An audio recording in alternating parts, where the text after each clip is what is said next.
Leikataan mun tukka pois. Mä en tiedä mitä ajatella. Mä oon ainakin varmaan 2-3 vuotta ollut silleen tasaisin väliä, että pitäisikö vaan leikkaa kaikki pois. Mut sit mä oon ajatellut, että se ei sovi mulle. Enkä mä tiedä sopiks vieläkään. Tai siis en vieläkään tiedä sopiks se mulle. Mut nyt kun mä oon täällä, niin mulla on aikaa toipua tästä. Kukaan ei tunne mua täällä, ei kukaan näe mua täällä. Ja sit mä voin peittää itseni lippalakilla. Mä tykkään tästä yhtään.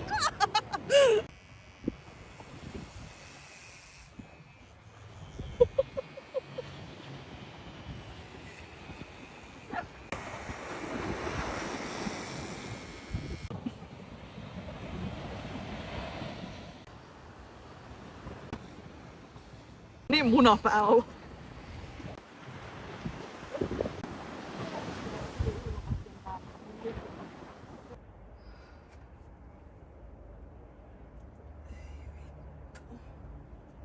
Mun pää on just niin pallo kuin mä kuvittelin. Sopii sulle. Siis oikeesti kun mun pää on yhtä leveä korkea. Ei oo. On. Niin pallo tämmönen.